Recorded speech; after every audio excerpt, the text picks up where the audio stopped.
How does a man with a pension of $7,000 a month end up living on the floor of his own garage?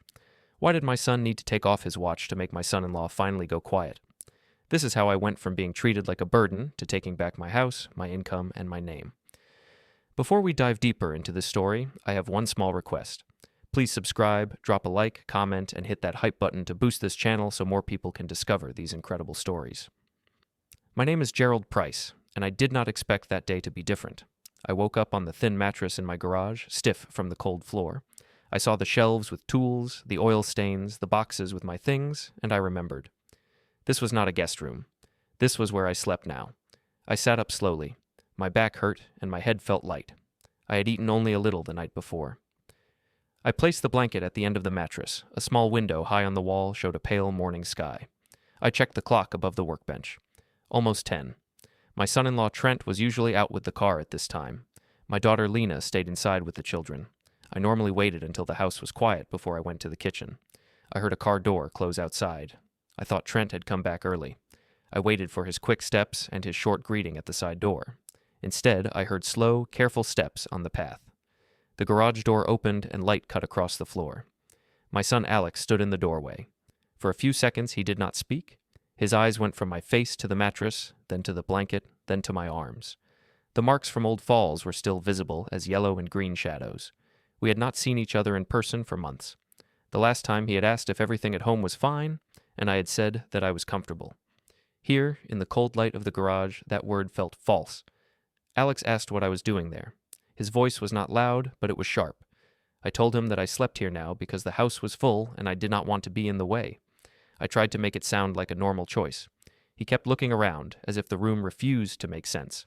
He stepped closer and asked why I was so thin and pale, why there was no proper bed or heater.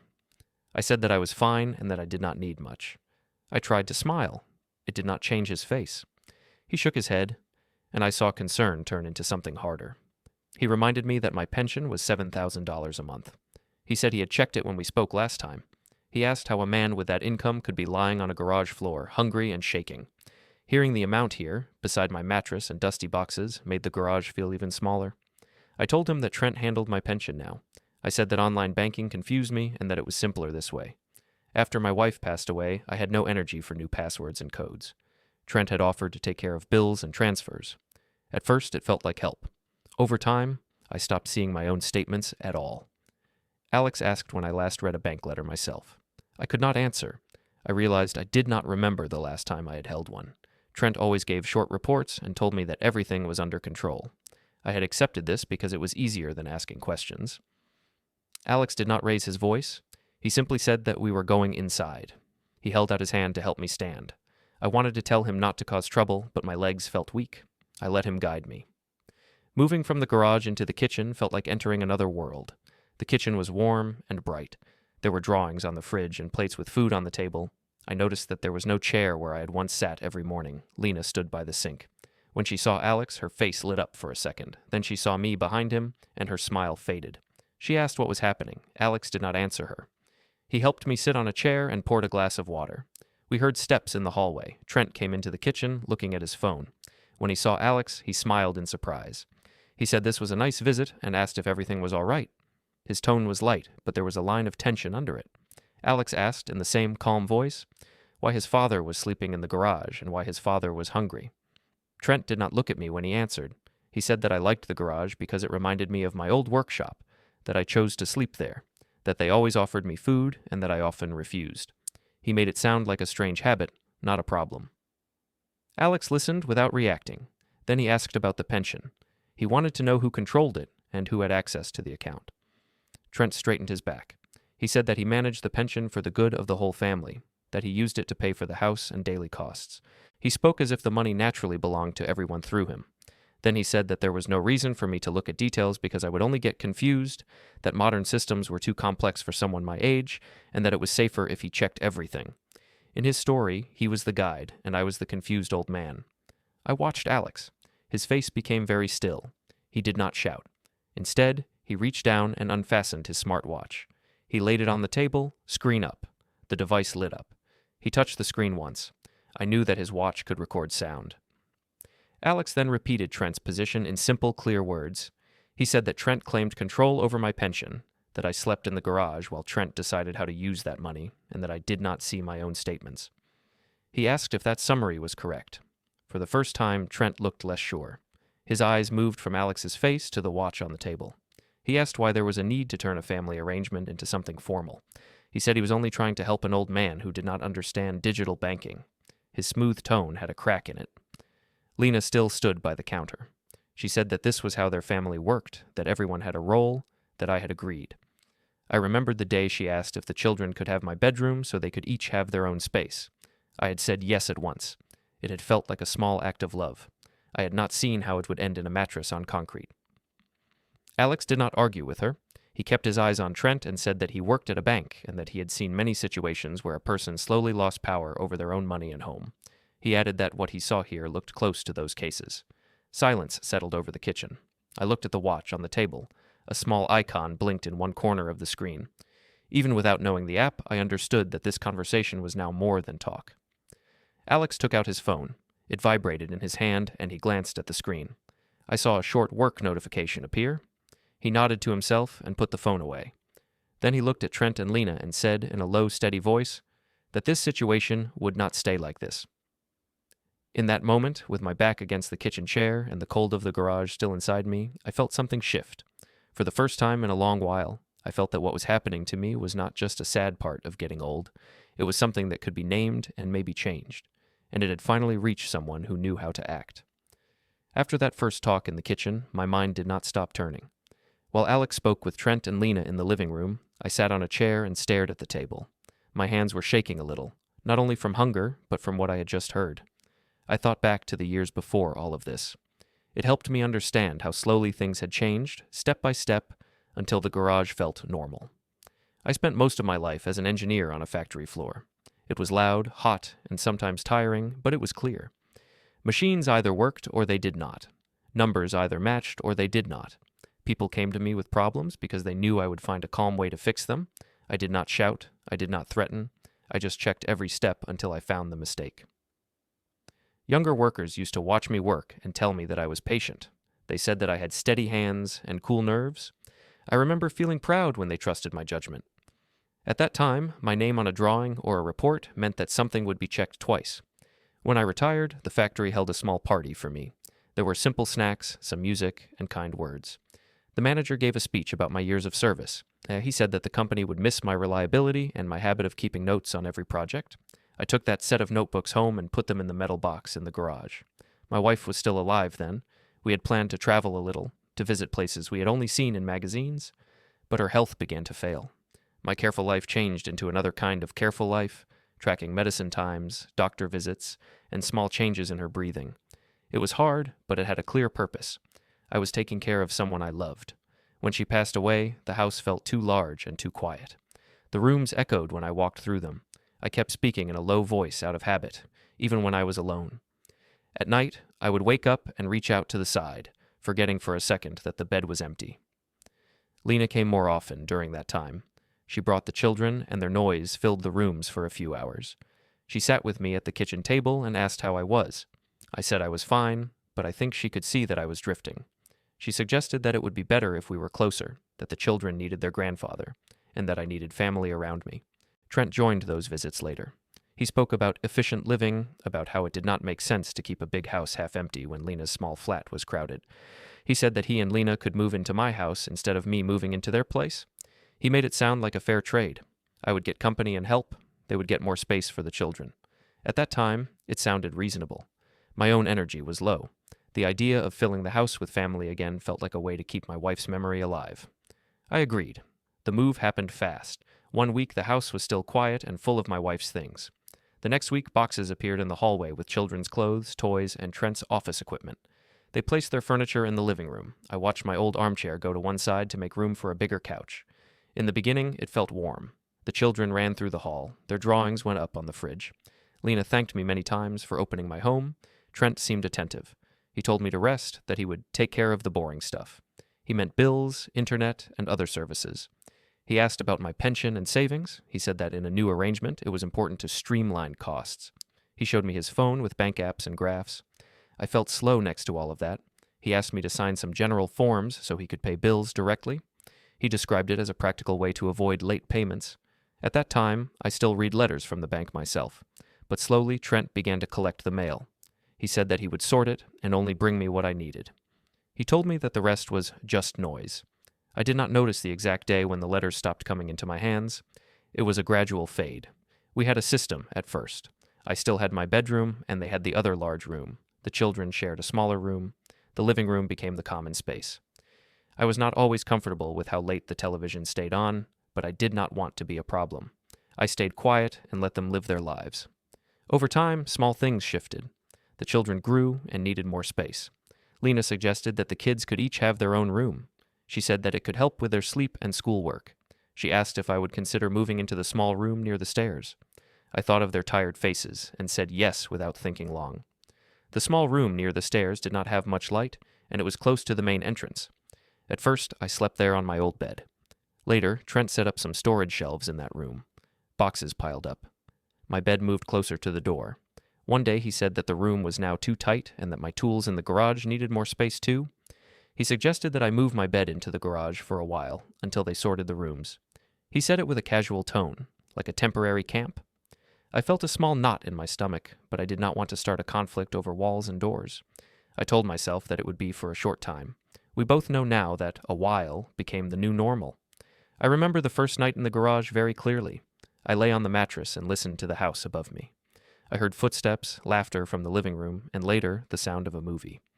My body was in the same building, but it felt like I had moved to a different address. Still, I told myself that I was just being too sensitive. At the same time, Trent's role in my finances became stronger. He spoke often about online fraud and how older people could be tricked. He said he would protect me from that. He told me to give him my card and let him handle purchases. If I needed anything, I could ask him and he would buy it. He called it security. In practice, it meant that every time I wanted something, I had to ask. At first, it was simple. Small things like bread, tea, or warm socks. Later, even those requests felt like too much. I saw his face tighten when I asked for extra fruit or a second blanket. He would sigh and say that costs were high and that he was already working hard to make the numbers fit. I knew my pension amount. I had worked long enough to remember the figure. It did not match the picture of scarcity he painted. But because I did not see the statements, I had nothing solid to hold on to. When I asked if everything was all right, he would simply say that there were many expenses and that the family needed support. Lena was caught in the middle. She rarely spoke about money directly. When I tried to ask gentle questions, she said that Trent understood these things better than both of us and that we should trust him. She said that I should relax and enjoy the grandchildren. Once I met my old coworker, Owen, at a small cafe. We had not seen each other for a while. He asked how retired life was. I told him about the house full of family and called it lively. He listened and then asked more specific questions. Who owned the house now? Who paid which bills? Who had access to my accounts? When I said that Trent handled everything and that I no longer saw my statements, Owen's face changed. He said that I should be careful. He reminded me that ownership and control were not the same. He suggested that I talk to a lawyer, or at least to my bank. I smiled and told him that I trusted my daughter and her husband. I said that I did not want to start any formal process. I believed that love and gratitude would keep things fair. Looking back now, I can see how naive that was. I did not understand how slowly a person can lose ground without even noticing. Every small change felt like a favor to someone else. Years of being the strong one made it hard for me to admit that I needed to protect myself. In the months before Alex came, I noticed that my meals became simpler and smaller. Sometimes I would open the fridge and find little with my name on it. I was embarrassed to ask. I told myself that the children needed more. I told myself that at my age it was normal to eat less. I also noticed that conversations in the house sometimes stopped when I entered a room. I would hear my name in a low tone and then silence. Lena and Trent began to discuss plans without me. Vacations, school choices, and even small decisions about the house went forward without my knowledge. I was still there, but my presence no longer had weight. On some evenings, I sat alone in the garage for hours. The light above my workbench gave a circle of brightness. My old metal box with documents sat under it. I rarely opened it. It felt like something from a previous life. The life where papers with my name on them meant authority. I remember one afternoon shortly before Alex arrived. I walked into the hallway and heard Lena talking on the phone in the living room. Her voice was low, but the door was not fully closed. I heard her say that her father would be lost without Trent, that he did not know how to manage anything now, and that they were basically taking care of a large child with a large pension. She laughed a little when she said it, maybe from stress. Those words hurt more than the cold floor. I stepped back before she could see me. On the wall near the door, I noticed the family calendar. There was a circle in red around a date, with a short note written next to it in Trent's handwriting. At that time, I did not know what it meant. I only knew that my life was being discussed and planned on that wall, while I moved quietly between the garage and the kitchen like a shadow. The weeks before Alex's visit followed the same pattern, but small details started to feel different. My body noticed first. The mattress in the garage felt thinner. The concrete felt colder. My steps became slower. I woke up more often at night because my stomach hurt from emptiness. For a long time, I told myself that this was simply age. One morning, Trent said that I should go to the supermarket alone because he was busy. He handed me a small amount of cash and said that it had to cover bread, milk, some fruit, and cleaning supplies. He reminded me that prices were high and told me not to take anything extra. His tone was that of a person speaking to someone who could not be trusted with decisions. In the supermarket, I walked slowly along the shelves, counting every coin in my mind. I put back a jar of jam because it felt like a luxury. I chose the cheapest bread, the smallest milk, and fruit that did not look fresh but cost less. At the register, I watched the numbers on the screen and felt a strange mix of relief and shame when the total stayed under the cash in my pocket. Outside, the parking lot was busy. I carried 2 heavy bags and headed toward the corner where Trent usually picked me up. My legs were not steady. Halfway there, my foot caught on a small bump in the pavement. I fell hard on my side and one bag slipped from my hands. The fruit rolled out and scattered. The pain in my arm was sharp. People looked, but no one came close. I picked up what I could, breathed slowly, and forced myself to stand. By the time Trent arrived, I was holding the bags close to my chest. My arm was burning under my sleeve. He asked why I was standing so far from the entrance and why I looked like I had run a race. I said I had fallen. He shook his head and said that this was what happened when a person insisted on carrying things alone and did not accept their limits. He did not ask if I wanted to see a doctor. He said that they could not waste time on every little bruise. In the car, he talked about his day and his plans for his work.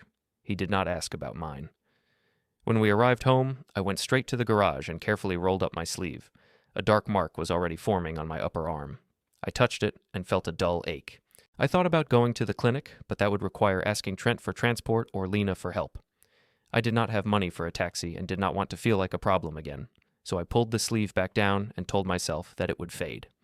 Over the next days, more small marks appeared from bumps with boxes, from slipping on the step, from carrying items that were too heavy for me. I tried to move slower. Sometimes Lena saw a mark and asked what happened. Before I could answer, Trent would say that I was careless and needed to accept more limits. There was always the same message. I was the one at fault, and they were the ones managing the situation. When Alex found me in the garage and saw those marks, he did not accept that explanation as calmly as I had. After he helped me into the kitchen that first day, he asked for some time alone with me later, away from Trent and Lena. In the afternoon, he suggested that we go out for coffee. He did not ask. He simply said that he would like to sit with me outside the house. We went to a small cafe near the main road, the same place where I had once met Owen. Alex ordered coffee and a simple sandwich and placed half the sandwich on my plate without asking. I realized how hungry I was when I took the first bite. He watched me for a while and then began to ask questions, not like a son curious about stories, but like a professional who needed clear data. He asked who owned the house. I told him that the title had always been in my name and that I had never signed it over. He asked when I last spoke directly to my bank or saw a statement with my own eyes. I tried to remember and could not. I guessed a month, then 2, then more. The way his face changed told me that my guesses were too short. Alex explained, in simple terms, how people sometimes lost control of their own finances. He said that it often happened in small steps, with good words on the outside. He was careful not to call anyone a criminal or a monster. He just said that control could shift without clear permission if others decided that a person was too old or too confused to make decisions. Hearing those phrases out loud made my chest feel tight. He asked if I had ever named a trusted contact for my pension or for my accounts. I remembered a meeting after my wife passed away, when I had spoken with a bank worker and signed some forms. At that time, Alex had been there.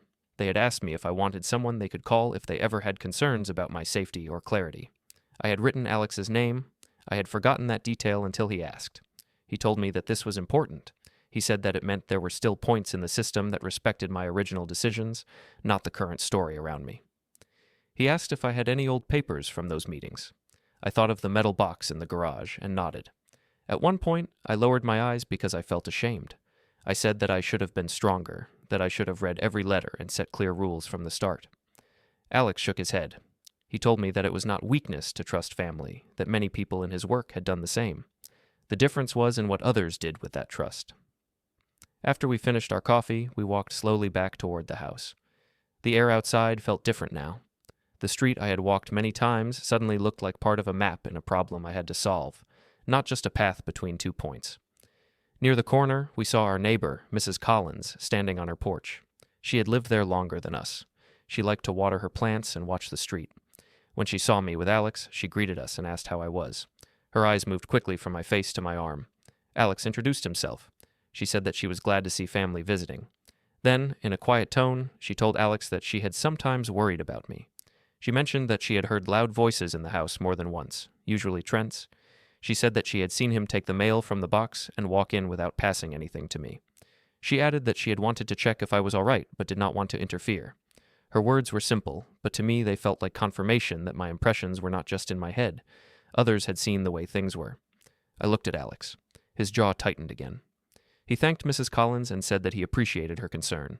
She said that if anyone ever needed her to share what she had seen, she would be willing. She spoke very carefully, as if she understood that her observations might one day matter. Back in the house, Trent greeted us with a light question about our nice walk. Alex answered that it had been useful. I could see Trent trying to read his tone. There was a short silence, and for the first time, Trent looked a little unsure in his own kitchen. That evening, after everyone went to bed, I stayed awake in the garage. The small light above the workbench cast a circle on the floor. In that light, the mattress looked even thinner, like a symbol of how far I had allowed myself to fall. I slid my hand under the workbench and pulled out the old metal box. Dust covered the lid. I wiped it with my sleeve and opened it. Inside were my notebooks from the factory, the house title copy, letters from the bank, and the files from when my wife passed away. The paper had a dry sound as I turned each page. I saw my name printed in clear letters again and again, on the house title, on the pension documents, on trust forms. There were signatures in ink, written by my own hand when my mind was focused and my body was stronger. I ran my fingers along those lines and felt something wake up. For years, I had been treated like someone who could not read these pages. But I could. The letters were sharp, the dates were clear, the numbers still made sense to me. I realized that the person in these documents was still me, even if I now slept on a garage floor. I thought about the fall in the parking lot, about Lena's comment on the phone that I was like a large child with a large pension, about Trent's calm claim that I did not need to see my own statements. I also thought about Alex's eyes when he placed his watch on the table and started recording. I understood something important then. My situation was not a natural result of age or fate. It was a result of choices, mine, theirs, and the ones I had refused to make because I wanted peace at any price. The line had not been crossed in one moment. It had been crossed many times, but now I could see it. I closed the metal box and placed it on the workbench. My hands were still shaking, but there was a different reason now. I knew that if I stayed silent, things would only get worse. I also knew that shouting in the kitchen would not fix anything. I needed to act in a way that matched who I had always been, careful, precise, and patient. As I sat back down on the mattress, my phone vibrated in my pocket. It was a short message from Alex. He wrote that he wanted to meet at the bank with me and that we would start putting things in order. I looked at the glowing screen in the dim garage and felt the first clear sense of direction I had felt in years.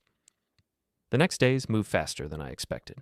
Once Alex had sent that message about the bank, things that had felt fixed for years began to look movable again. We chose a weekday morning. Trent left early, as usual, with the car. Lena stayed at home with the children. Alex arrived in a taxi.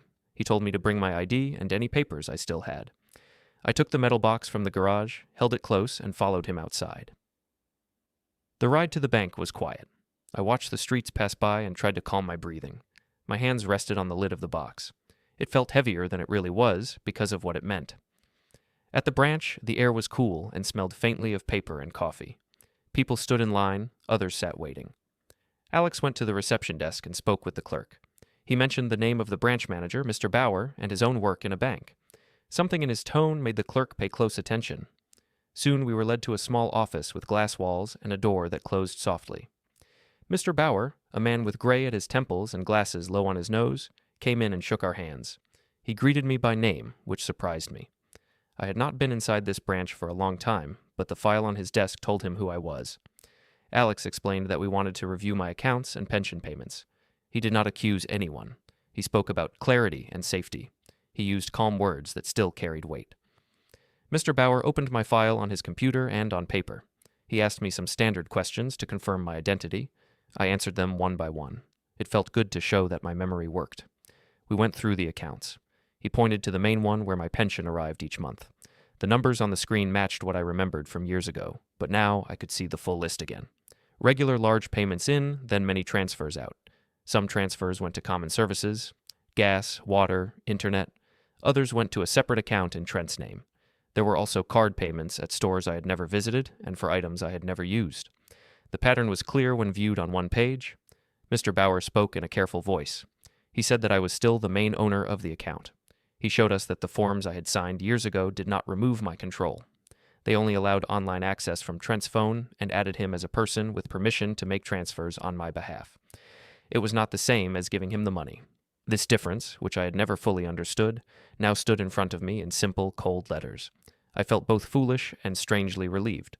Foolish, because I had let this go for so long. Relieved, because the system around us still had my name where it mattered. Alex asked which actions could be taken if there were concerns. Mr. Bauer said that access methods could be changed, extra checks could be added, and a note could be placed on the file to say that staff should be extra careful with any new requests. He spoke of steps, not of drama. He printed a short summary for me. He placed it in front of me, not in front of Alex. I like that. It reminded me that I was the main person here. When we left the bank, the metal box felt a little lighter in my hands. We walked outside into the sunlight. Alex asked if I was tired. I said no. I felt something close to awake. Next, we had an appointment at the pension fund office. It was in a different building, with high windows and wide stairs. Inside, a clerk led us to a small meeting room. A man from the fund joined us, or sometimes their staff appeared on a screen in front of us. We went through the same identity questions. They confirmed that the pension was in my name alone and that I had signed forms after my wife passed away to keep it that way. They also confirmed that I had named Alex as a person they should contact if they ever had concerns about my well-being or clarity. That line, which I had forgotten, now felt like a quiet past version of me had sent a message to my present self. They also explained that there were rules about how others could speak and act on my behalf. These rules were not as loose as Trent liked to pretend. Hearing this, Alex took a few notes on his phone. When we left, we did not talk much. There was no need. We had facts. On the way back, Alex said there was one more visit he wanted us to make. He reminded me of the lawyer who had helped with the house papers after my wife's passing. I remembered her office, the way she had explained things step by step without rushing me. We called ahead and got a time that same afternoon. Ms. Rivera's office was on the second floor of a modest building. The waiting room had soft chairs and a shelf with folders. Her assistant greeted us and led us into a room with a wide desk, a window, and neat stacks of files. Ms. Rivera stood up and smiled when she saw me. She said that it had been some years and that she was sorry for the reason we had met back then. Her voice was calm and respectful. She shook Alex's hand as well. We sat down, and I placed the metal box on the desk. The lid clicked when I opened it. I took out the house title copy, the documents from the bank, and the papers we had just received that morning. The table slowly filled with sheets that carried my name. Alex spoke first. He explained our concern without adding strong words. He described my current living situation, the garage, the control over my cards, and the way Trent had spoken about the pension. He mentioned the recording on his watch, but did not play it yet. He said that he wanted to know what my real position was. Ms. Rivera listened without interrupting. Sometimes she wrote short notes on a notepad. When we finished, she leaned back and looked at the house title. She confirmed that the house was in my name alone. She reminded me that when my wife passed, we had chosen not to change that. We had spoken about possible future steps if someone moved in as a long-term helper or partner, but I had not taken those steps. That meant that the original structure still stood. She also looked at the bank summary and the pension details. She did not comment on the transfers in moral terms. Instead, she stayed with the clear points: who had the legal right to decide, who had been allowed to help, and where those lines had been crossed in practice. Her words were simple. I had more control than I thought. I also had the right to ask for changes if I felt unsafe or pushed aside.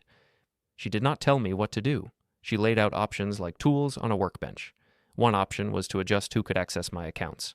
Another was to set written rules for living in the house, who stayed where, who paid for what, and how decisions were made. A third option, more formal, was to request a structured family meeting at a mediation center connected to the court system. She said that sometimes it helped to have a neutral room and a neutral person present when family issues crossed into territory that touched money, housing, and care. The word court made me uneasy at first. I had always avoided formal conflict. I told her that I did not want a fight. She answered that a mediation room was not a place for shouting, but for clear words and clear notes. She said that if everyone had to speak in front of a neutral person and a recorder, it changed how they told their story. Alex asked what such a meeting would require. She explained in a slow, careful way, a request, names of the people involved, and a time when everyone could attend. She said that both my children and Trent should be there. She also said that I could bring support, Alex, of course, and any advisor I trusted. I sat quietly while they spoke. I thought about my wife. I tried to imagine what she would say if she saw me now, in this chair, in this office, after nights on a garage floor. I remembered how she used to tell me to write things down when I wanted to be taken seriously. She believed in paper, signatures, and dates. Ms. Rivera asked if I wanted her help with any of these steps. I looked at the papers spread out on the desk. It felt like looking at a map of my own life. My finger touched the house title, then the bank summary, then the pension sheet. Each one was a piece of a puzzle. I said that I did want her help. My voice was steady. I told her that I wanted to live in my own house with respect, not as a shadow in the corner. I wanted access to my own money without asking permission like a child. I said I did not want revenge. I wanted order. Ms. Rivera nodded, as if this answer matched something she had expected. She said that this was a reasonable request and that the law had room for such requests. She did not promise a perfect outcome, but she did promise clear steps. She began to gather the key papers into a neat stack. She placed a blank form on top. She filled in my name, the address of the house, and some basic details. She asked me to confirm each point. I did. Then she took her phone and dialed a number. While it rang, she looked at her calendar on the desk. I watched the small red circle on my memory of our wall at home and wondered if the dates would match. She spoke to someone at the mediation center. Her voice stayed calm and formal. She gave my name and said that there was a need for a family session regarding housing and financial care. She asked about free times in the next weeks. As she listened to the answer, she looked up at me and raised one eyebrow. Then she repeated a date and a time that sounded very familiar to me. It was the same date I had seen circled on our family calendar at home. When she ended the call, she said that this was now reserved for us. The session would include me, both of my children, and Trent. There would be a mediator and a recorder. She would also be present, if I wished. Alex looked at me and asked if I was ready for that. I did not answer right away. I looked at the neat stack of papers, the metal box now mostly empty, and Ms. Rivera's careful handwriting on the form. I realized that the date on our wall had not been about me in the way they thought. For them, it might have been a plan for some private step I did not know. Now it was something else, a place in time where I would finally speak with all the facts in front of me. I took a slow breath and said that yes, I was ready. Outside, as we left the office, my phone vibrated. It was a message from Lena asking how my little outing was and if I would be back for dinner. I looked at the screen and then at Alex. He asked if everything was all right. I told him that dinner could wait. There was something more important now. In my mind, I could already see that formal room, the long table, and the device in the middle that would record every word. The days between the visit to Ms. Rivera's office and the date of the mediation felt both long and strangely sharp. Every moment inside the house seemed clearer to me now, like someone had turned on a light that had been dim for years. On the outside, nothing changed. I still slept in the garage. I still walked quietly through the hallway. I still moved around the children and waited for the kitchen to be free before making tea.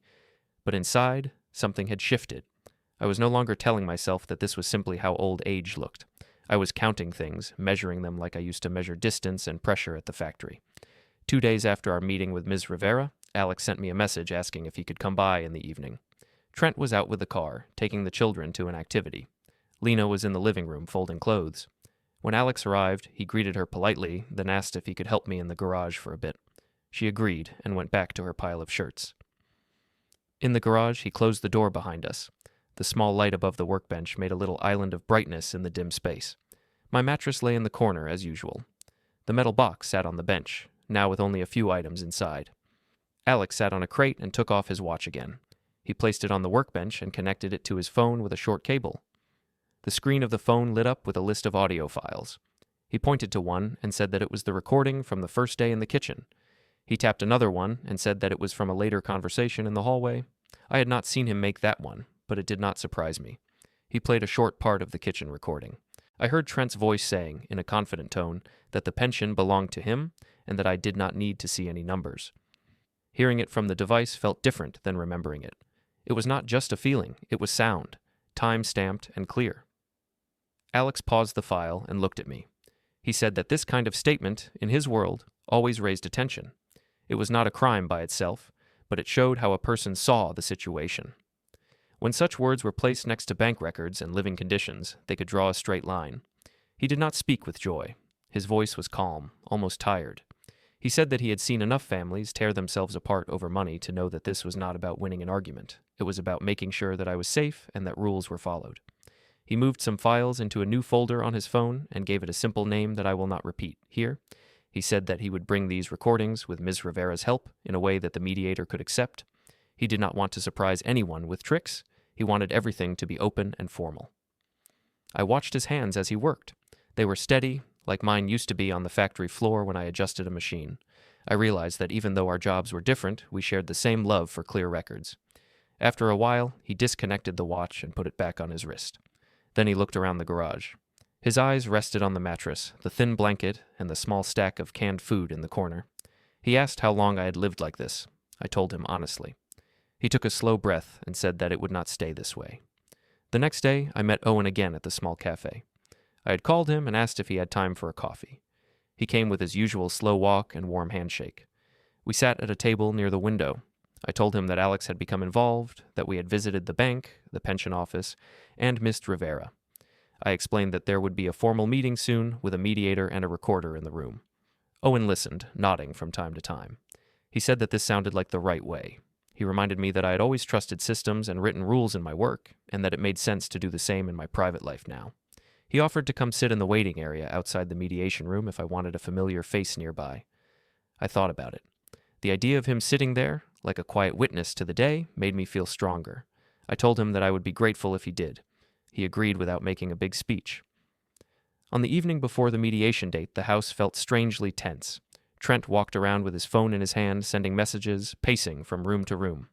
Lena spoke in short sentences. The children sensed that something was different and were unusually quiet at dinner. No one spoke to me directly about the meeting. They had received formal notices, of course, with the date and time. Miss Rivera had made sure of that, but inside the house, it was as if an invisible sheet had been pulled over the topic. We all knew it was there. We just did not touch it. Later that night, when everyone was asleep, I lay on the mattress and stared at the ceiling. The small light was off. Only a slice of light from the street came under the garage door. The concrete under my back felt harder than ever, but I did not focus on the discomfort. My mind walked through the next day, step by step. I imagined waking up, washing my face, putting on my best shirt. I imagined meeting Alex at the park, then walking together to the mediation center. I imagined the room, a table, chairs, a device in the middle, people sitting across from me who had learned to see me as a weak part of the family structure. I pictured myself speaking in a steady voice, like I had in meetings at the factory. At some point, I reached under the mattress and took out the house keys that I still carried. I turned them in my hand. For years, it had felt as if those keys no longer meant much. That night, their weight reminded me that they still did. In the morning, I woke up before anyone else. I washed, shaved, and put on clean clothes. I chose a shirt my wife had always said suited me. It had been hanging in the closet for a long time, waiting for a serious day. This felt like one. I went into the kitchen and made tea quietly. Lena came in, surprised to see me up so early. She asked if I wanted some toast. I said that I was fine. She seemed nervous and avoided my eyes. She asked if I was really going to the meeting. I answered simply that I was. She said that Trent thought this whole thing was unnecessary. She repeated his idea that we could talk as a family at home without strangers listening. I replied that we had been talking at home for a long time, and it had led me to a mattress on the garage floor. I said that it was time to try a different kind of talk. She did not argue after that. She just looked tired. For a moment, I saw the young girl who used to hold my hand when we crossed the street. Then the image faded, and she turned away to pack lunches for the children. Alex and I agreed to meet at the park near the mediation center. The walk there helped calm my nerves. The air was cool. Birds were making their morning sounds in the trees. I sat on the same bench where I had sat with my thoughts days earlier, but my posture was different. I sat straight, not hunched. Alex arrived with his usual quick stride. He wore simple clothes, nothing loud, but they were neat and formal enough. He sat beside me and asked how I felt. I told him that I was not calm, but I was sure. He said that this was enough. He reminded me of the main points, that I owned the house, that the pension was in my name, that I had the right to decide who managed my money and where I slept. He repeated that our goal was not to punish, but to set clear rules. We walked from the park to the mediation center. It was a building with plain walls and clean windows, not grand, but serious. The entrance had a small sign with the name. Inside, the hallway smelled of paper and cleaning fluid. In the waiting area, I saw Owen sitting in a chair, reading a newspaper. He looked up, smiled, and stood to shake my hand. He wished me strength in a quiet voice. Knowing he was there made the place feel less strange. A clerk called my name and led us to a room at the end of the corridor. The door was wooden with a small window at the top. When we went in, I saw a long table, several chairs, and a small recording device in the middle with a tiny light on it. This was the stage for the next part of my life. The mediator, a person with a neutral face and calm eyes, greeted us and asked us to sit on one side for now. Soon after, the door opened again, and Lena and Trent came in. Lena looked pale. Trent's jaw was tight. He cast a quick look at the recording device and then at Alex. No one spoke. We sat down, each in our place. The mediator explained the rules of the session. Everyone would have time to speak, no one would shout over another, and the device in the middle would record everything. The mediator's voice was not warm, but it was fair. As the explanation ended, I heard a soft sound. Alex's watch vibrated once on his wrist. He glanced at it, then placed his hand flat on the table. The small light on the device in the center of the table glowed steadily. The door clicked shut behind the mediator as they finished arranging some papers. The room became very still. I realized that the time for quiet suffering in the shadows was over. The time for ordered words had begun. The mediator began with a short introduction. They explained that this was not a trial. It was a structured talk where everyone would have a chance to describe the situation. At the end, there would be a written summary and, if needed, clear steps. They asked me to speak first. For a moment, I looked at the device in the middle of the table. Its small light glowed steadily. Then I looked at my hands, folded together. I told the mediator that I had lived in my own house for many years, first with my wife and then alone.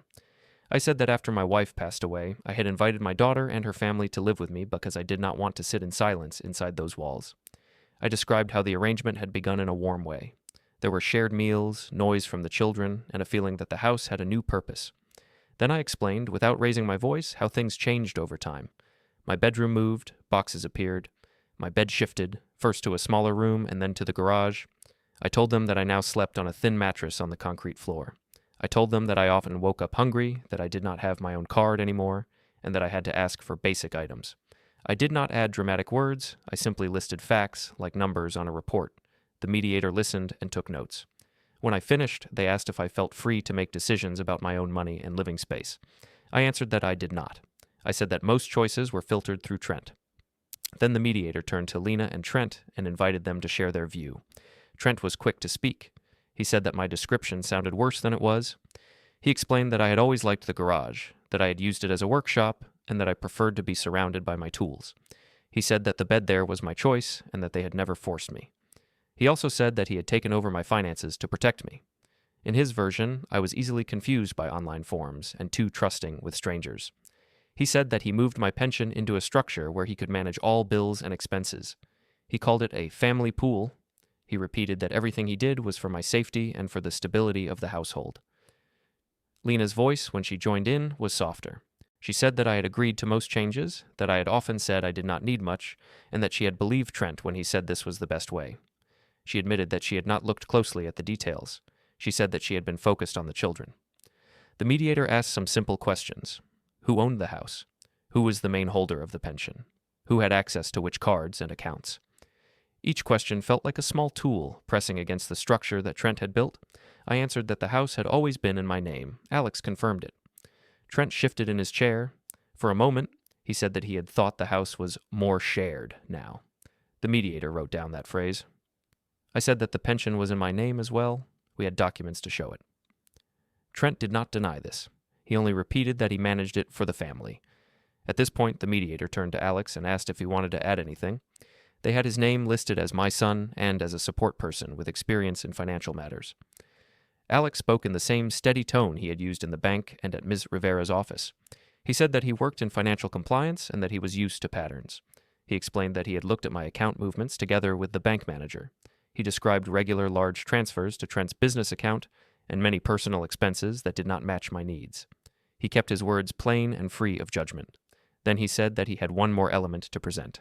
Slowly, he unfastened his watch and placed it on the table, just as he had done in our kitchen on that first day. The gesture drew everyone's eyes. The mediator asked what the device contained. Alex explained that there was an audio recording from a talk in our house where Trent had described the pension and his role in it. He said that he had recorded it because he had been worried about my situation and wanted an exact record. The mediator asked if everyone agreed to hear it. I nodded. Lena hesitated, but then nodded too. Trent pressed his lips together and gave a short, stiff yes. Alex connected the watch to a small speaker the mediator provided. Then he tapped the screen. The room filled with the sound of Trent's own voice from that day in the kitchen. In the recording, he spoke with more ease than he did now. He said that the pension belonged to him, that I did not need to see any statements, and that someone of my age would only be confused by modern banking. He said that he would decide what I needed and when I needed it. Hearing those words in this quiet room had a different weight. In the kitchen, I had been too tired and hungry to fully react. Here, each sentence landed clearly. My hands tightened on the edge of the table. When the recording ended, there was a long silence. The light on the device in the center of the table still glowed. The mediator looked at Trent and asked if the voice on the recording was his and if the words were accurate. Trent said that it was him, but that he had been speaking in a casual way, that his words had been taken out of context, that it was all part of an informal talk. He tried to say that he had exaggerated to sound important in front of Alex. The mediator did not argue. They simply noted that, whatever the tone, the statement showed clearly how Trent saw the pension and my access to it. Then they turned to the stack of papers in front of Ms. Rivera. Ms. Rivera had been quiet until that point. Now she opened the folder she had brought and laid several documents on the table. She had a copy of the house title showing my name as the sole owner. She had a short summary from the bank manager, noting the pattern of transfers from my account to Trent's account, and the fact that I still remained the main holder. She had a letter from the pension fund confirming that I was the rightful recipient and that Alex was listed as a trusted contact. She also had a short note from my doctor stating that I was mentally clear. She did not push the papers forward with drama. She slid them gently, one by one, toward the mediator. The mediator read each in quiet, then looked at me and asked if I understood what they meant. I said that I did. The mediator then spoke in a slow, careful way. They said that, based on what they had heard and seen, it was clear that I was not receiving the level of respect and control that matched my legal position. They said that the current living arrangement placed me in a space that did not match my status as owner of the house. They noted that my access to my own money had been reduced in a way that did not seem fair or necessary. They said that this could not continue. Trent tried one last time to defend himself. He said that he had invested his own effort into the house, that he had paid for improvements and taken care of tasks. He said that he felt entitled to some control. The mediator answered that there were ways to discuss compensation and shared expenses, but that these did not erase the basic fact of who owned what and who had which rights. Lena finally spoke again. Her voice was thin. She said that she had not understood how far it had gone, that she had not realized how the situation looked from the outside. She glanced at me with wet eyes and at the same time at the papers on the table. It was clear that she saw now how the story they had told themselves did not match the one laid out in front of us. The mediator began to outline the steps that would follow. They said that I would return to a proper bedroom in the main part of the house, with my own space and keys. They said that Trent would no longer manage my pension or have direct access to my account. They mentioned that the bank would receive formal notice to adjust permissions and add extra checks.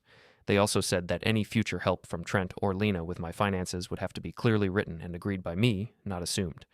They added that if I chose, I could move to another place in the future, but that in any case, my income and choices would remain under my control. Finally, they said that there would be a written record of this session. Everyone at the table would sign it.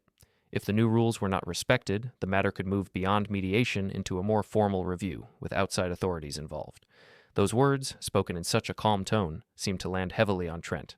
He did not raise his voice. He did not pound the table. He simply stared at the device in the middle, at the stack of documents, and at Alex's watch resting near my hand. The mediator prepared the written summary. The pen moved steadily over the paper. Then they turned the pages around and placed them in the center of the table. They asked me to sign first. I took the pen. My hand shook a little, but I wrote my name clearly, the same way I had written it on engineering drawings and factory reports years ago. Next, they asked Lena to sign. She took the pen with a trembling hand and added her name. Then the mediator placed the pen in front of Trent. For a moment, he did not move. He looked at me, at Alex, and at Ms. Rivera. He seemed to search for a way out, but there was none that did not lead to a deeper hole. Slowly, he picked up the pen and signed. When it was done, the mediator gathered the pages, added their own signature, and placed one copy on the table near me. The house keys, which I had set there at the start of the session without thinking, lay next to it. I reached out and closed my hand around the keys. The metal felt cool against my palm, but solid.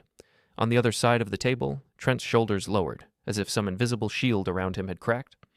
Alex tapped his watch screen to stop the audio function. The small light on the device in the middle of the table continued to glow, recording the last quiet sounds of chairs moving and papers sliding. I stood up with the signed document in front of me and the keys in my hand. The mediator thanked everyone for attending. The room fell into a deep, wordless stillness. We left it like that.